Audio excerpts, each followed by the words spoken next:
북한으로서는 경제 강국, 강성대국으로 가기 위해서도 경제에 대한 어떤 모멘텀이 필요하고 그 성장의 하나의 중요한 요소가 될 것이다 하는 생각하고요. 이것이 남북 경협이 제대로 되면 경협에 끝나는 것이 아니라 한반도 평화의 정착과도 직결된다는 생각을 갖고 있습니다. 그리고 발전하면은 중국의 1대1로 그리고 러시아의 신동방 정책, 몽골도 무슨 초원 무슨 이니셔티브라는 걸 하죠.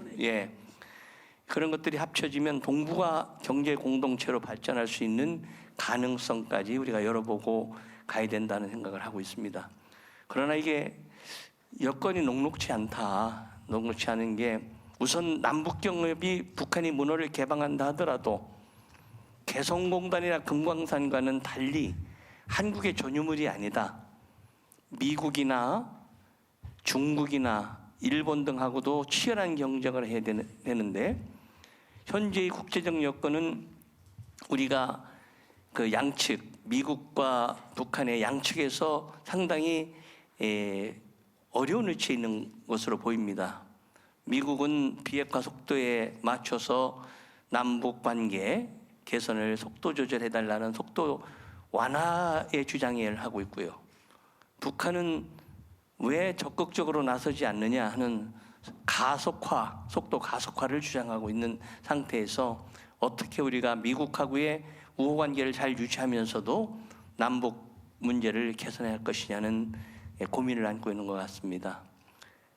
크게 보면은 미국과 중국이 무역전쟁, 더 본질적으로 들어가면 21세기 패권전쟁을 놓고 이 한반도의 문제와 이 패권 싸움이 얽히면서 더욱 우리 대한민국의 입지가 좁혀졌고 따라서 우리 정부의 그 노력이 더 필요한 상태가 된 것 같습니다. 이 상태에서 중요한 것은 국민이 어떻게 공감대를 형성하고 그것을 기초로 해서 우리의 협상력을 높이느냐 하는 관점에서 국민의 공감대를 형성할 수 있는 국회의 역할이 대단히 중요하다는 생각을 많이 했습니다.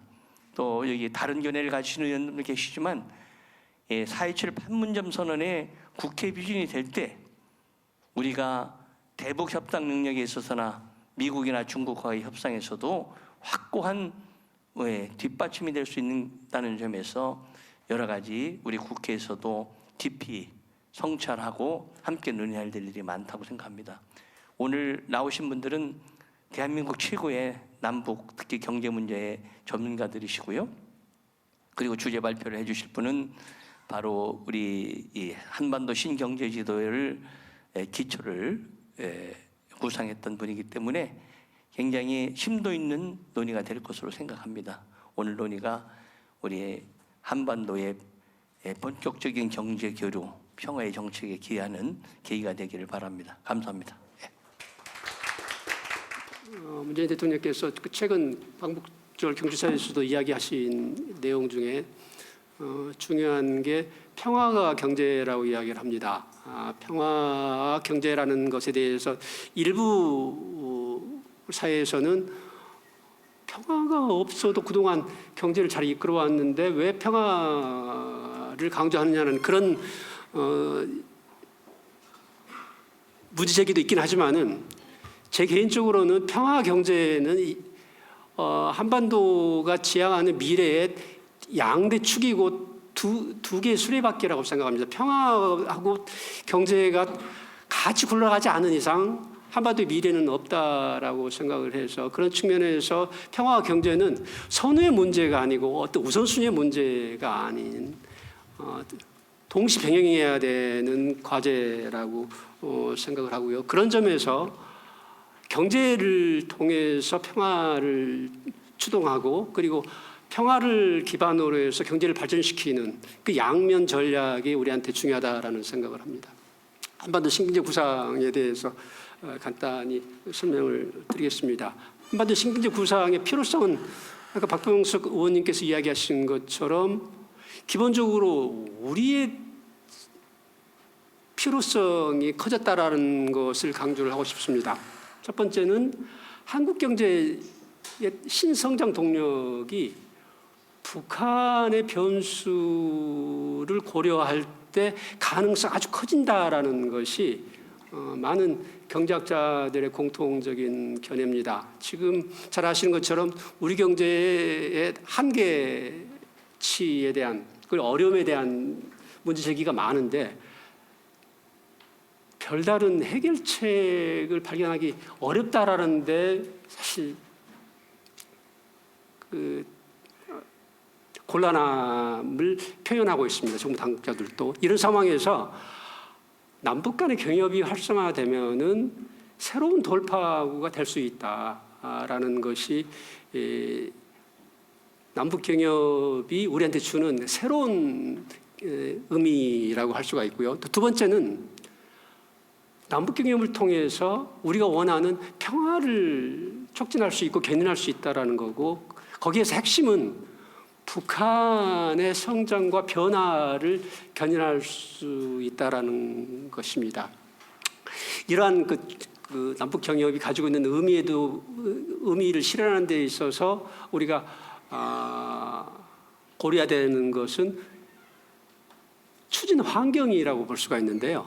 추진 환경은 크게 세 가지가 있습니다. 첫 번째는 예전과 다르게 남북 경협에 대한 우리 사회의 인식이 아주 이중적이라는 것을 우리가 인식할 필요가 있다는 거. 그건 구체적인 것은 좀 이따 설명을 하겠습니다. 두 번째는 북한의 경제 상황과 정책 지조가 변했다라는 점이고, 이러한 부분을 어떻게 앞으로의 남북 경협에 반영할 것인지가 새로운 과제로 대두되고 있는 것이고요. 그리고 마지막으로 주변국의 발전 전략이 대외 협력을 중심으로 한 발전 전략으로 변했다는 겁니다. 아까 박병수 의원님께서도 이야기하신 것처럼 중국이 1대1로 러시아의 신동방 정책, 몽골의 초원의 길 모두 주변 국가의 연계성을 확대함으로써 경제 발전을 추구하는 그런 전략입니다. 그 전략과 우리의 전략을 어떻게 연계시키느냐가 중요한 과제로 대두했다는 점이 남북 경협의 추진 환경의 핵심 변화라고 할 수가 있겠습니다. 추진 목표는 아까 말씀드린 것처럼 자연스럽게 신성장 동력 창출, 그리고 일자리를 만드는 것이라고 할 수가 있고요. 두 번째는 북한의 변화와 함께 남북 간의 경제 통합을 촉진하는 것이 추진 목표라고 할 수가 있습니다. 이걸 위한 추진 전략 또 이제 몇 가지 우리가 생각해 볼 수가 있는데요. 기존의 남북 경협의 추진 전략의 핵심은 정부 주도였다라고 볼 수가 있습니다. 상황이 그럴 수밖에 없었고, 그리고 여러 가지 여건이 미비한 상황이었기 때문에 정부가 주도적으로 경협을 할 수밖에 없었다라는 것이 과거의 패턴이었는데, 사실은 그런 성격이 긍정적인 측면, 초기 상황에서 만들어가는 데는 분명히 유리한 측면이 있었지만은 최근의 상황에서 남북 간의 경협을 훨씬 더 전면적으로 그리고 대규모로 확대함으로써 한반도의 성장 동력으로 삼는다는 목표를 달성하기에는 정부 주도로는 한계가 있습니다. 민간이 적극적으로 참여하지 않으면 안 됩니다. 민간이 남북 협력을 통해서 돈벌이가 된다고 생각을 하고 적극적으로 참여하면서 그 남북 간의 경제 협력의 구도 자체를 바꾸지 않은 이상은 우리가 꿈꾸는 한반도의 성장 동력을 새롭게 만들어 나가는 작업은 어렵다고 생각을 합니다. 그렇게 하려면은 민간이 남북 경제 협력의 주도적인 역할을 할 수 있도록 환경을 만들어줘야 된다는 게 사실 핵심적인 전략이라고 볼 수가 있죠. 나머지는 사실 거기에 따른 부수적인 부분이라고 생각을 하시면 될 것 같습니다. 많은 기업들이 좀 이따 설명을 드리겠지만은 북한에 대한 경제 협력에 관심을 가지고 있습니다. 관심을 가지고 있으면서 한쪽으로는 여전히 불안해합니다. 언제 어떤 상황에서 뒤집혀질지도 모른다는 불안감을 안고 있습니다. 그 불안감을 해소하지 않으면은 민간이 주도하는 남북 경제 협력은 요원합니다. 이 부분을 어떻게 해결할 것인지가 사실 정부와 우리 모두가 고민을 해야 되는데, 아마 이 부분은 여기 계신 그 국회가 더 고민을 해야 되는 부분이 아닌가 싶습니다. 정부는 상대적으로 물적 기반 조성에 더 관심을 갖고 일을 해나갈 필요가 있다고 보여지고요. 이런 기업들의 투자 환경 조성을 기초로 해서 남북한 시장 연계를 위한 거점을 구축하고 할 수 있는 부분부터 시장 통합을 만들어 나간다라는 게 시장 형성의 전략이고요. 이제 이러한 한반도 신경제 구상을 실현하는 데 있어서 우리가 기본적으로 점검을 해봐야 될 게 환경입니다. 우리 내부 환경. 아까도 간단하게 말씀을 드리긴 했지만은 좀 더 구체적으로 들어가면은 우리 국내 환경부터 먼저 살펴볼 필요가 있습니다. 국내 환경은 최근에 판문점 선언 이후에 북한에 대한 인식이라든지 경제 협력에 대한 희망이 커지면서 긍정적으로 변한 것은 분명합니다. 그런데 여전히 유보적이고 부정적인 인식도 공존한다라는 것을 우리가 놓쳐서는 안 되는 거고요. 그 부분을 여기서 제가 설명드리기 위해서 이 그래프를 가져왔습니다. 그리고 남북 교류 협력과 관련해 가지고는 남북 철도 도로하고 사회문화 활성화 정도가 50%를 조금 넘거나 근접하고요. 나머지는 상대적으로 그렇게 비중이 높지 않다라는 게 지금 현실이라는 부분이고, 그리고 위에 보면은 북한 체제의 개방 가능성에 대해서는 71%가 높다라고 평가하는 것인데, 이건 최근에 판문점 선언 이후에 갑자기 반등했다라는 측면을 우리가 주목할 필요가 있습니다. 이 부분은 기본적으로는 부정적인 인식이 깔려 있다라는 거. 그래서 상황의 변화에 따라서 얼마든지 이건 바뀔 수 있다라는 것이어서 이러한 동력들을 계속 유지하기 위한 정부의 노력과 우리 사회 노력이 중요하다는 것을 말씀을 드리고 싶고요. 북한에 대한 우리의 인식도 여기 이쪽 보시면은 부정적인 인식이 여전히 많다라는 거죠. 긍정적인 측면하고 부정적인 측면이 혼재되어 있는 게 우리 사회의 현실입니다. 이게 약간의 혼란, 그리고 희망, 그리고 우려, 그런 것들이 섞여 있는 현상을 우리가 어떻게 해서 잘 끌고 나가고 이게 그 새로운 상황으로 만들어 나가는 것인지 정말 중요한 시점이라는 것을 여기서 알 수가 있습니다. 중소기업들한테 경제협력 참여 의사를 타진했더니 49.5% 정도가 기회가 되면은 경제협력에 참여할 수 있다라고 이야기를 했고요. 그 참여할 수 있다라는 기업들한테 그러면은 왜 어떤 이유로 참여할 생각이 있느냐라고 물어봤더니 낮은 인건비, 그다음에 북한 시장 진출 정도가 가장 많은 선택을 했고요. 또 반이 넘는 기업들은 여전히 유보적입니다. 북한 경협에 지금으로서는 참여할 생각이 없다. 그 가장 큰 이유가 불안한 거고 사업 리스크입니다. 이 부분을 해소하지 않으면은 여전히 힘들 거라는 부분입니다. 이 부분은 우리 사회적인 분위기도 바뀌어야 되지만은 제도적인 보장 장치가 지금보다는 훨씬 더 체계적이고 촘촘하게 만들어질 필요가 있다라는 것을 강변하고 있고요. 이제 마지막으로 통일 의식 조사를 했더니 호감도는 증가를 했습니다. 근데 또 재밌는 것은 통일에 대한 가능성이나 그 희망은 감소를 한 게 나타납니다. 그래서 그걸 종합하면은 북한하고 싸우지 말고 잘 지내자라는 데는 대부분 다 공감을 하는데, 그렇다고 해서 같이 살아 통일해서 라는 것에는 여전히 젊은 사람을 중심으로 해서 유보적인 견해가 많다라는 겁니다. 그래서 남북경협이 사실은 우리 사회가 통일의 꿈을 버리지 않는다면은 남북경협을 통해서 같이 살아도 된다라는 그 가능성을 보여줄 필요가 있다고 생각합니다.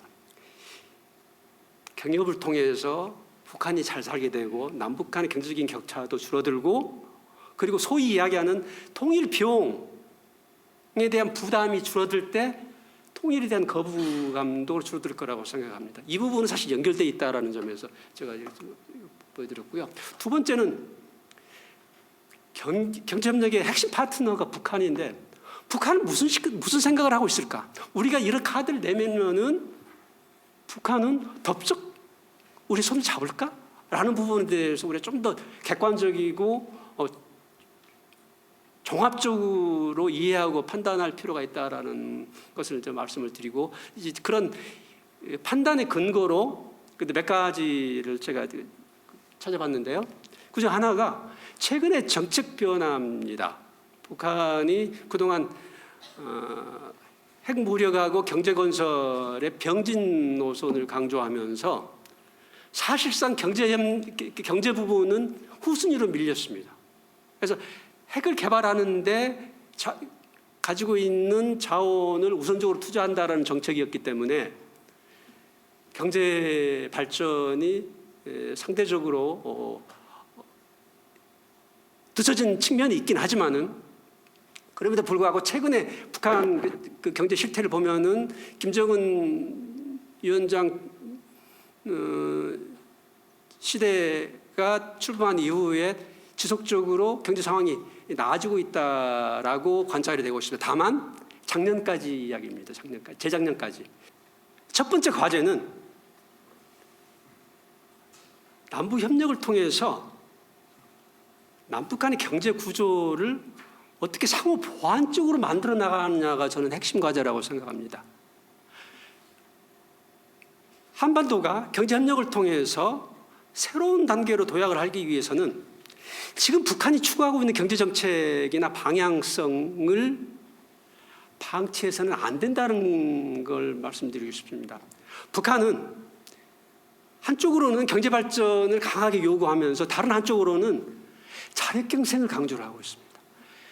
자체적인 경제 구조를 만들어 나가자라는 것을 강조를 하고 있습니다. 그 틀을 우리가 적절한 수준에서 극복하지 않으면은 남북 협력의 확대 가능성에 제한이 있다라는 것을 여러분들한테 말씀을 드리고 싶고, 그런 점에서 앞으로 남북 경제 협력은 확대해 나가고 활성화시켜 나가는 것도 중요하지만 그 과정에서 남북의 경제가 서로 협조적이고 의존적인 관계를 만들어 나가지 않으면은 한계에 도달하게 되고, 그리고 우리가 목표로 추구하는 그 지점까지 가기는 어려울 것이다라는 것을 첫 번째 우리가 전략적으로 고민할 부분이라고도 말씀을 드리고 싶고요. 두 번째는 아까도 계속 말씀드린 것처럼 민간 부분에서 주도적으로 역할을 할 수 있어야 된다는 겁니다. 그렇게 하려면은 기업들에게 제도적으로 보장을 해줘야 되고, 기업들이 북한 지역에서 자유롭게 활동할 수 있도록 자율성을 제공을 해줘야 됩니다. 이 부분에 대해서 정부하고 국회의 역할이 중요하다고 생각을 하고요. 그리고 세 번째로는 주변 국가의 협력 체계를 구축하는 게 무엇보다 중요합니다. 주변 국가의 협력 체계는 북한을 개발하는 과정에서 불확실성을 줄이는 문제도 되고, 그리고 필요한 재원을 조달하는 데도 도움이 될 뿐만 아니라 북한을 국제사회로 개방시키는 데 있어서도 사실 우리의 힘만으로는 한계가 있습니다. 그런 측면에서 주변국가 국제사회가 공동의 보존을 취할 수 있도록 전략적으로 그 협력의 틀을 마련해 나가는 게 중요하고요. 마지막으로는 북한의 변화를 추동하는 것의 목표를 어디에다 둘 것이냐의 부분인데, 최근에 북한을 살펴보면은 우리가 상상하는 것보다도 훨씬 더 시장화가 진척이 되어 있습니다. 국영기업들도 시장을 통해서 모든 것들을 해결하는 상황이고, 일반 주민들은 시장이 없으면 먹는 문제를 해결하기 힘들다고 해도 과언이 아닙니다. 북한 경제에서 소비 제품만 놓고 봤을 때 시장을 통해서 해결하는 게 한 70% 정도 된다라고 이야기를 하고 있거든요. 생산재는 여전히 이제 국영 부분에서 관리를 하고 생산하지만은 시장이 차지하고 있는 비중이 계속해서 증대되고 있다는 측면에서 봤을 때 북한의 시장화는 북한의 변화를 계속해서 지금 이끌어내고 있는 그런 지금 기제로서 활동을 작용을 하고 있어서 이 부분을 우리가 어떻게 적절하게 잘 접근하고 활용하느냐가 앞으로 경제협력의 효과성을 더 극대화하는 데 중요하다라는 말씀을 드리고 싶고요. 이걸 위해서 이제 그렇다면 어떤 추진 과제가 필요하냐라는 부분인데요. 사실은 제도적인 장치가 필요합니다. 그래서 국회 비준도 대통령께서도 요청을 하셨고, 그리고 여러 가지 제도와 그리고 정책인 합의 틀이 사실 남북 경협의 제도적인 장치로서 아주 중요합니다. 이게 마련되지 않으면은 사실 기업들이, 특히 대기업들이 남북 경협에 본격적으로 참여하기는 참으로 어려운 게 현실이다라는 걸 말씀을 드리고 싶고요. 두 번째는 아까 강조드린 것처럼 남북 간의 상호 협력적이고 보완적인, 상호 의존적인 경제협력 체제를 만드는 것이 정말 중요한 우리의 과제인데, 북한은 아마 계속해서 도망치려고 생각을 할 겁니다. 우리하고 조금 더 거리를 두고 자기들만의 경제 구조, 발전 구조를 만들어 나가고자 할 텐데, 우리 전략적으로 협력을 통해서 더 많은 것을 이룰 수 있다는 것을 설득해 나가면서 파트너십을 구축하는 것이 정말 중요합니다. 서로 의존적으로 성장해 나가는 공동 번영의 파트너십을 경제 분야에서 구축해 나가는 것이 정말 중요한 거고, 미국과의 공조, 그다음에 공감대 형성은 아주 기본적으로 필요한 거라고 볼 수가 있고요.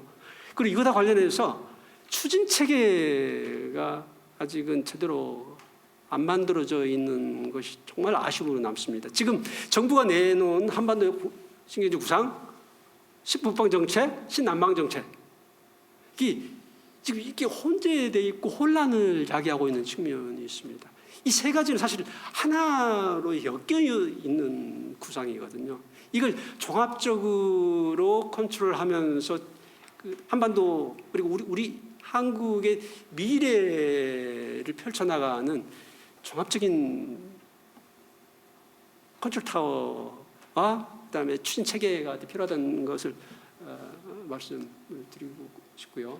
그리고 이제 맺은 말로 좀 말씀드리고 싶은 게, 사실 이런 여러 가지 과제들의 출발점은 정치라고 생각합니다. 정부나 민간 쪽에서 할 수 있는 것도 크고 중요하지만은 사실은 정치적인 부분에서 기반을 제공하고 뒷받침을 하지 않으면은 사실 이건 사상 누각이 될 수도 있는 그런 측면에서 정말 그 정치 분야에서의 그 역할이 중요한 게 한반도 신경제 구상이고 남북 경제 협력의 미래라는 것을 말씀을 드리고 싶고요. 그리고 더 나아가서 최근 이제 북한의 변화에 대해서 우리가 좀 더 이해를 할 필요가 있는데, 아까 잠깐 말씀드린 것처럼 북한은 시장화가 지속적으로 확대되고 있고 경제 분권화 그리고 소규모 상업 활동이 허용되고 있습니다. 이 과정에서 창업에 대한 관심까지도 증대되고 있는 게 지금 북한 상황입니다. 앞으로 우리 기업들이 만나게 될 북한의 기업들은 옛날에 일방적으로 국가의 당국의 지시에 의해서 움직이던 그런 기업이 아닐 가능성이 크고, 그리고 그렇지 않은 그 자율성, 그 기업들이 제도적으로 부여받은 그 자율성을 키워나갈 수 있는 새로운 경제협력 모델을 만들어 나갈 필요가 있는 게 북한의 현실이라고 볼 수가 있고요. 이제 마지막으로, 정말 마지막입니다. 이게 마지막 페이지인데, 우리 경제협력을 고민하면서 우리 놓쳐서는 안 되는 부분이 사람입니다. 사람. 경제협력의 목표는 우리가 성장도 하고 발전도 하고 평화적인 공존도 중요한데, 그리고 그 안에서는 사람이거든요. 발전하는 것도 사람을 위해서 하는 거고 평화적으로 공존하는 것도 우리입니다. 우리가 너무 그 결과, 성과에만 초점을 맞추다 보면은 그 안에 진짜 핵심이 되는 사람을 놓칠 수가 있다라는 점에서 남북 경제 협력은 남북한 주민들의 삶을 껴안는 방식, 그 껴안는 것과 궤를 같이 할 필요가 있다는 것을 강조를 하고 싶고요. 그리고 남북 경제 공동체는 아까 말씀드린 것처럼 동북아 경제 공동체 형성과 연계시켜 나감으로써 또 다른 동력을 외부에서 확보하는 것도 정말 중요하겠다라는 말씀을 드리면서 제 발표는 이걸로 마치겠습니다. 감사합니다. 신경제 구상의 대략적인 내용과 또 추진 환경 그리고 그런 환경들을 고려해서 추진 전략에 대해서 아주 그 체계적인 발표였습니다.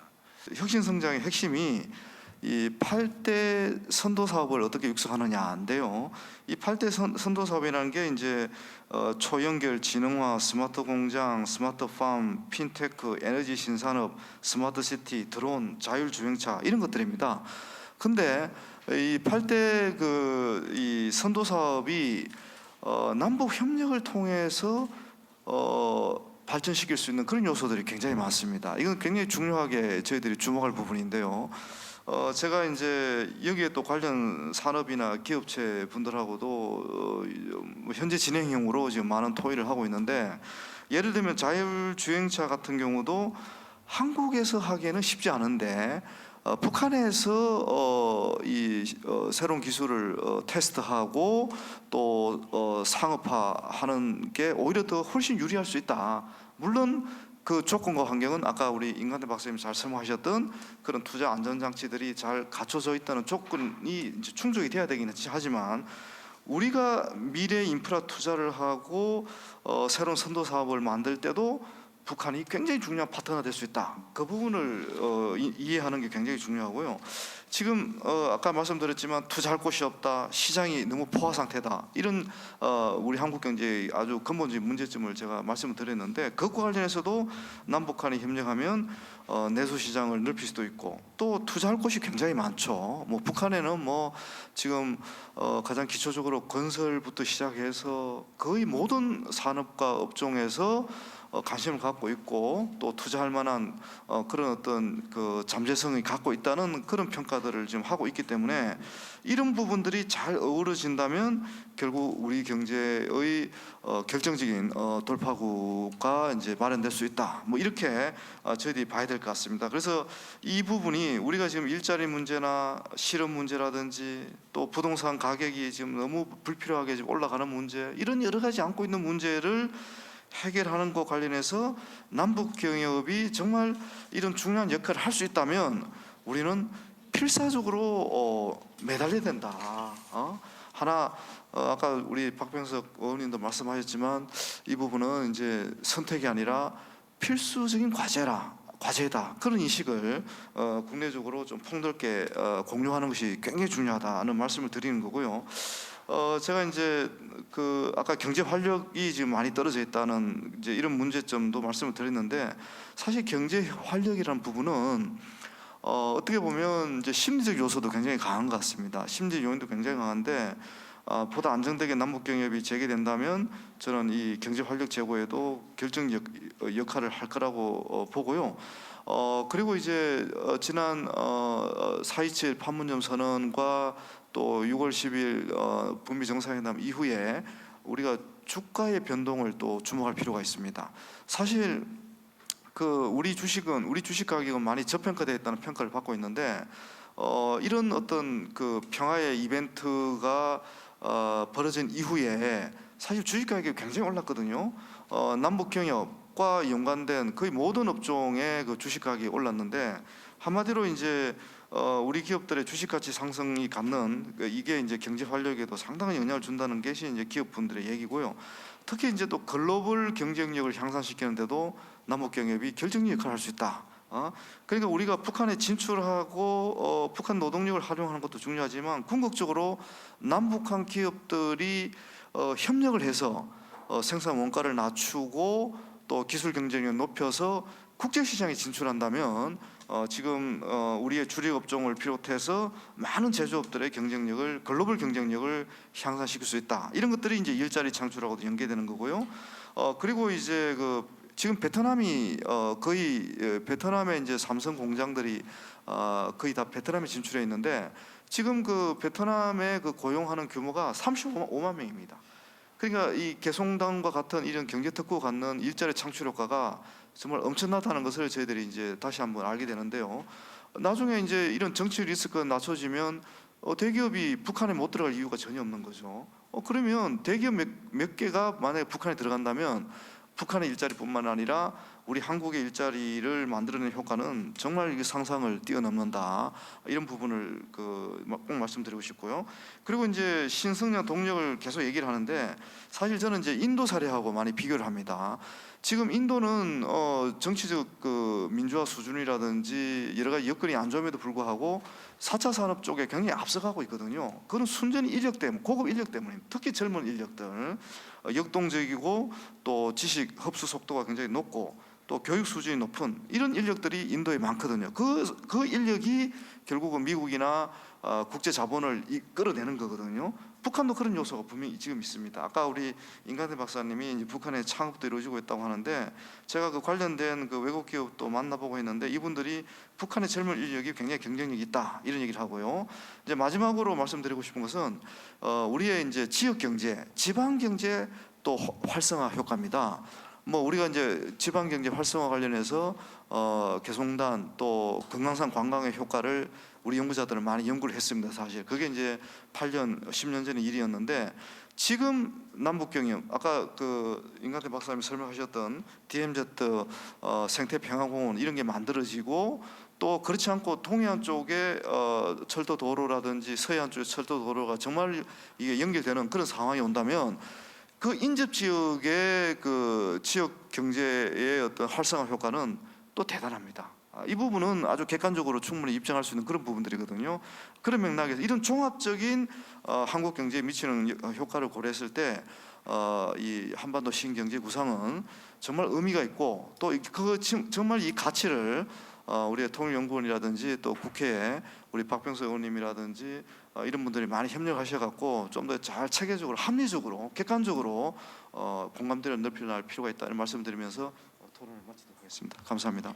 유엔과 북한 간의 전략 계획인 2017년, 21년 그 스트레이트식 프레임워크에 근거한 그런 개발 방향이 아주 좋다고 생각하는데 그건 아주 이제 소규모의 출발 단계이기 때문에 그런 다양한 경험의 축적을 통해서 북한이 항구적으로 발전할 수 있도록 그리고 북한 자체적으로 경제 성장이 이루어질 수 있도록 이런 구조가 돼야 되는데 사실 개성공단의 1단계는 단지 임가공 형태로 해서 아주 제한된 경제 협력이었기 때문에 북한이 이 개성공단의 모델을 통해서 배울 수 있는 기회가 사실은 없었습니다. 그런데 이제 싱가포르와 중국 간의 경제 협력 모델 또 뭐 다른 다양한 경제 협력을 모델을 보면 그 특구를 통한 그 개발 과정을 통해서 그 이제 경제 관료라든지 다양한 그 심지어는 민간까지 그 경제 개발을 할 수 있는 다양한 교육의 기회를 가지게 됐습니다. 이제 그 제가 임계순 교수님 그 저서를 잠시 소개드렸는데 거기도 보면 이제 이런 게 나옵니다. 그 싱가포르의 난양 이공대학의 중국 이공대학은 중국 공산당의 해외 당교라고 불렀었다. 그래서 약 20년 동안 중국 간부들이 거의 13,000명 정도가 거기와 그 교육 연수 프로그램을 통해서 그 소주 공단이나 또 다른 공단을 통해서 어떻게 경제개발 모델을 배울 것인지 또 저변 확대를 하고 이 성공 모델을 기반으로 또 다른 특구나 개발구를 어떻게 성공시킬 것인지 또 전체적으로 경제를 어떻게 성공시킬 것인지 그렇게 굉장히 그런 방식으로 접근을 했기 때문에 지금 중국의 이런 그 성공 스토리가 나오는 것이라고 생각합니다. 그래서 북한도 이제 다음 저희가 어차피 개성공단의 그 경험이 있기 때문에 이 경험을 바탕으로 또 2단계, 3단계 더 심화된 그런 남북 경협을 진행한다면 참 좋을 것으로 생각합니다. 저희 연구소에서 이제 최근에 한번 북한의 특구와 개발구를 한번 평가를 해봤는데 이게 이제 뭐 가정에 따라서 달라질 수는 있지만 어차피 그 순서를 보니까 나진 선봉, 신의주, 그리고 개성공단, 금강산, 청진, 원산, 흥남, 은정 이런 순입니다. 그러면 이런 것들이 보면 북한에서 개발하고자 하는 그 국가급의 특구가 중심이 되는 거고요. 또 여러 가지 인프라가 좀 갖춰져 있는 그런 지역이 되는 거고, 또 재미있는 거는 이제 은정지구가 있는데 이게 이제 평양에 있는 그 첨단 개발구입니다. 그래서 이런 북한이 원하는 그런 특구나 개발구를 저희 한반도 신경제 지도와 연결을 시키는 건 당연한 것인데, 저희가 그 북한에 있는 한 30개 가까운 특구나 개발구를 한꺼번에 다 할 것이냐, 그렇게 할 수가 없다고 생각합니다. 그래서 가장 중요한 거는 그 협력 거점별로 성공 모델을 만들어가는 거. 그래서 저는 오히려 신특구를 하는 것보다는 개성공단과 금강산 특구의 성공 모델을 좀 더 만들어가는 게 중요하다고 생각하고, 또 하나는 이제 박정 의원님께서 그 접경 지역의 파주 통일 경제 특구 법안을 발의를 하셨는데요. 이제 접경 지역 특구도 제가 볼 때는 상당히 현실적인 그런 방법이라고 생각합니다. 아직은 좀 정치적인 부분이 있기 때문에 그 접경 지역이나 남쪽에 그런 특구를 만든다면 저희가 이게 개성공단과 같은 그런 아주 한꺼번에 다 끼는 그런 상황이 오더라도 저희가 그 계속적으로 가동을 일정 부분 해나갈 수 있고, 또 기업에도 피해도 줄일 수 있는 그런 방법이라고 생각합니다. 그래서 사실은 북한도 지금 북중 접경 지역에 약 5개 정도의 그 경제 합작구가 있습니다.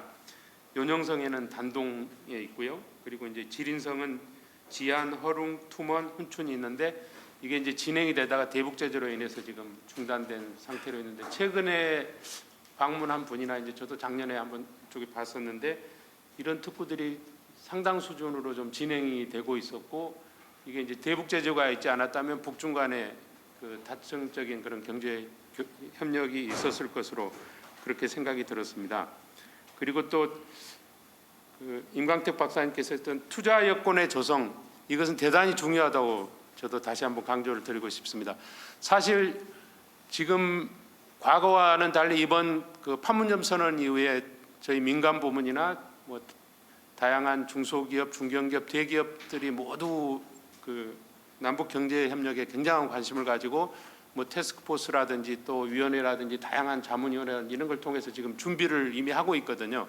그래서 민간 부문은 준비가 되고 있는데, 이제 제도적인 부분이 아직 안 되기 때문에 지금 들어가지를 못하고 있는 겁니다. 중국의 경우도 이제 기존의 그 경제개발구나 특구 대비 동북 삼성이 좀 물론 순서적으로는 좀 늦게 출발을 했지만, 거기가 개발이 되지 않는 원인을 보면 그게 이제 제도적인 부분이라든지, 특히 북한이 이제 경제협력국인데 거기와 연결돼 있지도 않고 여러 가지 또 인프라가 아직 미비돼 있기 때문에 기업들이 들어갈 수가 없다고 생각합니다. 그래서 이제 거기도 이제 고속철도를 통해서 훈춘까지 지금 그 거대한 프로젝트들을 중국도 하고 있기 때문에 동북 삼성도 잠재적으로 보면 조만간 굉장한 변화를 겪을 것이고, 특히 이제 되돌릴 수 없는 이 남북 관계 또 북중 관계, 북미 관계 이걸로 인해서 굉장한 발전의 방향으로 가게 될 것이고, 모두 지금 준비를 하고 있고요. 최근도 이제 북한 기업들도 중국 기업들도 나진 선봉 지역에 들어가서 다시 뭐 그 협력 방안을 모색하고 있다, 그런 얘기를 저희가 연변대회를 통해서 좀 들었습니다. 마무리를 하자면 이제 남북 공동 연락 사무소는 미국과 좀 협의가 잘 돼서 조속히 열려가지고 이런 저희의 그 다층적인 협력 사업들이 그 공동 연락 사무소를 통해서 남북 간에 이루어질 수 있도록 이렇게 되기를 희망을 하면서 마무리하겠습니다. 한반도 비핵화 논의의 중간 결과가 11월 6일에 있는 미국의 중간 선거 전에 나올 것으로 우리는 기대를 하고 있었는데, 사실상은 그게 굉장히 불확실한 상황으로 지금 전개되고 있는 상황입니다. 미중 통상 분쟁에서 미국이 어느 정도 우위를 가져가고 있는 것으로 보이고, 근본의 중국은 이제 통상 분쟁에 있어 미국과의 직접적인 대결보다는 분쟁은 없다라고 하고 WTO 제소 등을 통해서 법적인 문제로 풀어가려고 하고 있는 상황인데, 문제는 트럼프 대통령이 근본에 이제 구구절에 시진핑 주석이 참석하는 것을 막겠다, 방관하지 않겠다라는 메시지를 보냈는데, 이 미중 통상 분쟁의 결과물이 트럼프 대통령의 재선 전까지는 나와야 되지 않을까라는 생각을 좀 개인적으로 갖고 있습니다. 그렇게 되면 북한과 미국이 갖고 있는 대북 제재 해법이 좀 차이를 보이고 있는데요. 북한은 선신뢰 조성, 중간 단계로 종전 선언, 최후의 단계로 마지막 단계로 이제 핵무기 해체 등을 제시하고 있는 것으로 보이지만, 미국은 선신뢰 조성, 중간에 이제 비가역적, 불가역적 비핵화 환경 조성, 마지막에 이제 종전 선언과 제재 해제 등을 논의할 걸로 보이는데, 이 해법이 순서가 좀 다릅니다. 만약에 미국이 미중 통상 분쟁에 방점을 더 둔다면 한반도 비핵화 논의도 2년 뒤에 이제 재선 전까지로 스케줄이 좀 밀릴 수 있지 않을까라고 보이고, 그렇게 된다면 한반도 신경제 구상과 대북 제재 해제 논의가 장기화될 것으로 보여집니다. 현재 상황에서 우리 정부의 역할이 굉장히 중요해 보이는 상황이고, 어떻게든 남북 간의 공통적인 합의점을 만들어서 이 상황을 돌파해야 되는 상황이고, 그런 의미에서 보면 근본의 남북 정상회담이 굉장히 중요한 위치에 있다라고 봅니다. 개인적인 생각으로는 본격적인 한반도 신경제 구상의 추진이 어렵다면 근본에서는 남북 간 경협 환경 조성을 위한 제도 합의 쪽에 좀 방점을 두어야 되는 게 아닌가라고 생각을 합니다. 이 앞전 판문점 선언에서는 비핵화, 그다음에 한반도 접경지대에서의 긴장 조성 완화, 서해 평화 수역 조선 등의 논의가 어느 정도 이루어진 걸로 알고 있는데, 경제 분야에 대한 합의나 제도 개선에 대한 논의는 결과물은 이루지 못하였습니다. 그렇다면 근본에 지금의 환경이 1991년 8월에 남북 유엔 동시 가입이 있었고, 그 해에 1991년 12월에 남북 기본 합의서가 체결이 됐습니다. 이제 한반도에 핵이 없는 새로운 평화 번영의 새 시대가 열렸으니, 이 새 시대의 염원을 담을 수 있는 남북 간의 합의를 좀 담자. 그 합의를 담아낼 수 있는 것으로 새로운 남북 간의 경제 분야에서의 활동을 보장할 수 있는 합의문을 만들어내자라는 사항을 좀 검토해 보아야 되는 게 아닌가라고 생각을 합니다. 특히 과거 남북 경협과 합의는 대부분 대통령에 의해서 이루어진 분야가 있는데요. 근본에 대통령께서 이번에는 국회의 정당들도 함께 참여했으면 좋겠다라고 말씀을 하셨으니, 이번에는 양 정당 간의 어떤 합의, 북측과 남측의 정당 간의 합의를 끌어내는 것도, 합의나 선언문을 끌어내는 것도 나쁘지 않겠다라는 생각도 해봅니다. 저희 팀에서는 남북 기본 합의서와 4대 경협 합의서 개정을 논의하고 있습니다. 남북한 세파 체결로 크게 말한 이름을 지어져 있는데요. 그 시작은 세파 체결이라는 말이 좀 어려우니까 남북 기본 합의서와 4대 경협 합의서의 개정이 되어야 된다라고 생각합니다.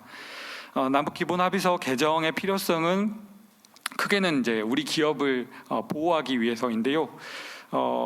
학계에서는 북한은 남한처럼 법치 사회가 아닙니다. 제한적 법치주의가 주를 이루는 사회인데요. 법보다는 노동당의 어떤 강령이 우선시하는 사회이고, 노동당의 강령보다는 김정은 주석의 지시가 우선하는 사회이고, 김정은 위원장의 지시보다는 김일성 주석과 김정일 위원장의 유훈이 앞서는 사회입니다. 법치 사회가 아닙니다. 하지만 우리는 개성공단과 금강산에서 몇 건의 사고가 있었는데, 그때 사고를 일으킨 남측 주민을 북측이 바로 억류해서 북한의 논리대로 처리하지 않고 남측의 충분한 요구를 들어주면서 남측의 요구대로 합의하에 해결한 전례가 있습니다. 당장 개성공단에서 생산된 물품을 평양에 있는 백화점에서 한 4인 이하의 소규모 매대를 설치하고 거기에서 판매를 한다라고 했을 때 이를 담아낼 수 있는 남북 간의 합의가 없습니다. 거기에서 고용한 사람들의 처우는 어떻게 할 것이며 나중에 거기서 얻은 수익은 어떤 통화로 할 것이며 그것을 어떻게 남측으로 반영할 것인지에 대한 합의가 전혀 존재하지 않는데 이런 상사 분쟁의 가능성을 해결할 수 있는 남북 간의 제도적인 합의를 이루어야 된다라고 보고 그것이 한반도 신경제 구상의 또 다른 형태의 추진 방안이라고 생각을 합니다. 지금까지 말씀을 맺겠습니다.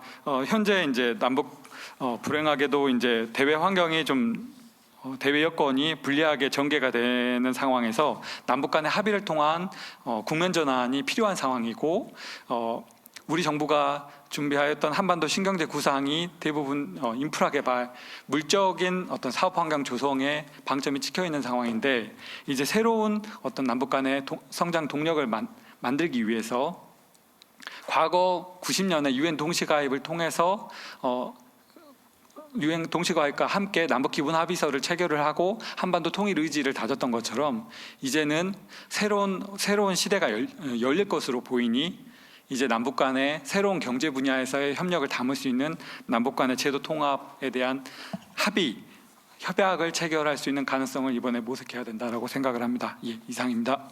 잘 아시는 것처럼 문재인 정부의 대북 정책은 평화 번영의 한반도입니다. 아시는 것처럼 상반기에만 2차례의 정상회담, 최초의 북미 정상회담, 3차례 북중 정상회담이 있었기 때문에 평화를 쌓기 위한 노력은 어느 정도 진전이 되고 있다라고 평가할 수가 있겠는데요. 이제는 번영을 고민해야 할 때라고 생각을 합니다. 번영을 위한 대표적인 구상이 오늘 발표하신 한반도 신경제 구상이라고 이해하고 있고요. 또 동북아와의 공동 평화 번영을 위해서는 신북방, 신남방 정책이 함께 추진이 되고 있습니다. 잘 아시는 것처럼 대통령께서도 8.15 경축사를 통해서 동아시아 철도 공동체 그리고 통일경제 특구를 말씀하시면서 번영의 한반도에 대한 구체적인 구상을 다시 밝히신 것으로 이해를 하고 있는데요. 때문에 오늘 이 자리에서 신경제 지도를 논의하는 것은 매우 시적절한 주제라고 생각을 합니다. 남북 간의 4.27 합의만큼 중요한 것이 이를 이행하는 절차와 속도에 있다라고 생각을 합니다. 그리고 합의 내용에 대한 국제사회 이해 그리고 국민적 공감대를 높이기 위한 노력이 필요할 것이라고 생각을 하는데요.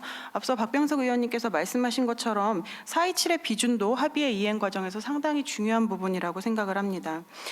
또 남북관계 제도화에 대한 필요성을 지속적으로 앞에서 여러분들께서 강조를 해주셨는데요. 저도 남북기본협정 체결과 같은 제도화에 대한 노력이 필요하다라는 입장이고요. 또 남북공동연락사무소와 같은 것들이 이 제도화를 통한 이행의 안정성과 지속성을 담보하는 중요한 기구가 될 것이라고 기대하기 때문에 어쨌든 예정대로 좀 진행이 되었으면 좋겠다라는 기대감을 좀 가지고 있습니다. 그리고 남북관계와 남북관계 복원 그리고 남북 경협을 위해서 중요한 것이 그 경협을 통한 시장화라고 앞서 임각택 박사님께서도 말씀을 해주셨는데요. 그 경협을 통한 북한의 시장화 촉진은 아래로부터의 변화를 유도하는 소위 바텀업 방식이기 때문에 북측에 대한 그 우리의 경협을 통한 우리의 성장 동력뿐만 아니라 북측의 변화를 촉진할 수 있는 중요한 유인이 될 수 있다라고 생각을 합니다.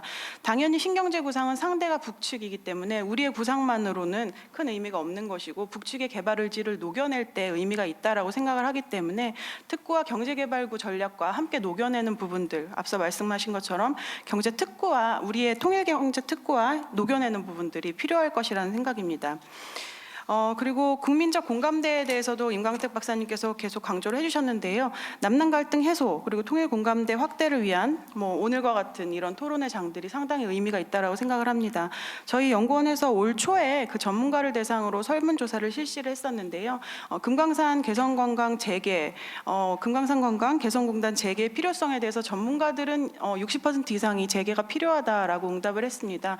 그렇지만 앞서 임광택 박사님 발표하신 것처럼 일반 국민들에 대한 인식은 이에 좀 미치고 있지 못한 것처럼 생각이 되는데요. 당면한 청년 실업 문제와 같이 젊은 세대들한테 직접적으로 연관이 있는 문제 를 설명을 하면서 남북 경협이 그들에게 직접적으로 어떠한 이익을 가져올 수 있는지를 설득하는 것들, 이런 것들이 대국민 인식 제고에 상당한 도움이 될 수 있을 것이라고 생각을 합니다. 또 당연히 지금 뭐 제재 국면 때문에 우리가 경협에 대해서 적극적으로 얘기를 하지 못하고 있는 상황인데요. 뭐 연락사무소조차도 적극적으로 얘기를 하지 못하고 있는 상황인데요. 이런 상황에서 우리가 경협 재개를 위해서는 국제사회의 이해와 지지를 구하기 위한 노력들을 지속적으로 추진을 해야 할 것이라고 생각을 합니다. 향후 남북 경협은 그 양자 그리고 다자 사업이 복합적으로 추진될 것으로 생각이 됩니다. 특히 그 북방경제협력위원회에서 6월에 새로 그 로드맵을 발표했는데요. 거기서 초국경 소다자 협력을 좀 강조를 많이 하고 있습니다. 이런 내용들은 한반도 신경제 구상과도 다 연관이 되어 있는 내용들인데요. 남북 경협은 앞서 말씀드린 것처럼 그 상대가 있는 사업이고 그 호혜적 협력에 대한 필요성은 남북 기본합의서부터 시작해서 6.15, 14 그리고 4.27까지 계속 이어져 오는 남북 경협의 기본 목표입니다. 그래서 우리가 그 협력의 당사자인 북한의 수요를 파악하고 이를 반영해서 협력 가능한 사업들을 구상하는 것이 중요할 것이라는 생각인데요. 그 8.15 경축사에서 제안하신 그 통일경제특구와 같은 것들도 북한의 특구, 경제개발구 전략과 연계할 수가 있다라고 생각을 합니다. 동해축 같은 경우를 먼저 생각을 해보면 원산 금강산 특구를 중심으로 북측에서 이미 인접한 현동 공업개발구 그리고 신평 관광개발구를 지정을 한 바가 있습니다. 여기를 남측의 강원도와 연계한 특구 개발을 좀 고려해 볼 수가 있을 것 같고요. 서해축도 마찬가지입니다. 개석공업지구가 이미 특구로 지정이 되어 있고 거기 근처에 북측에서 강령 국제 녹색 시범지대를 경제개발구로 지정을 한 바 있습니다. 여기를 남측의 인천 그리고 경기도와 연계한 특구 개발을 고려할 수가 있을 것 같습니다. 그리고 특히 서해축에서는 4.27 선언에서 재확인한 바 있는 14선언에 포함된 그 서해 평화협력 특별지대도 함께 연계를 해서 고민을 할 수가 있을 것 같습니다. 그리고 같은 맥락에서 앞서 그 계속 강조해 주셨는데 박병석 의원님께서 또 강조해 주신 것처럼 중국의 1대1로 러시아의 신동방, 몽골의 초원의 길 이니셔티브처럼 주변국들이 다자협력을 어떻게 북측과 함께 고려하고 있는지도 함께 우리가 생각을 하면서 그 다자협력에 대한 고민들을 해 나가야 할 것 같습니다. 또 중요한 것이 우리가 기존에 추진되었던 다자협력 사업들이 있습니다. 나지나산 프로젝트 같은 것들이 그런 것인데요. 이런 다자협력을 재개하는 방법 그리고 그 동해축, 서해축의 중심인 개성공단과 금강산 사업을 재개하는 방법도 신경제구상 실현을 위한 중요한 동력이 될 수 있는 사업이라고 생각을 하고 있습니다. 또 국제협력 기제는 기왕에 형성되어 있는 GTI와 같은 그리고 AIIB와 같은 기존에 형성된 기제들도 우리가 어떻게 효율적으로 활용을 해서 우리의 신경제 구상 그리고 신북방, 신남방 정책에 녹여낼 수 있을지를 고민해야 할 것 같습니다. 네, 이상입니다. 이 국제 정세하고 얽혀서 상당히 복잡해졌어요. 예, 미중 간의 관계가 단순한 무역 전쟁의 관계가 아니라 21세기의 패권의 싸움, 소위 투키티데스의 함정을 연상시킬 정도의 전면전이 돼가고 있는 상황에서 남북 문제가 얽혀 들어가고 있다 하는 걱정이 있습니다. 예, 우리가 남북 문제를 해결하는 데 있어서도 비핵화에 있어서도 미국이 가장 우리의 중요한 우방이지만 때로는 병행할 때가 있고 때로는 미국을 견인할 때가 있다고 생각합니다. 저는 이 남북관계 신뢰 회복이나 제도화, 일상적인 이 소통을 위해서는 개성공단에 설치하려는 남북 공동연락사무소가 대단히 중요하고 이것은 우리가 미국을 견인해야 될 사항이다 하는 생각을 가지고 있습니다. 오늘 주신 말씀들 잘 정리해서 국회에 반영하도록 하겠고요.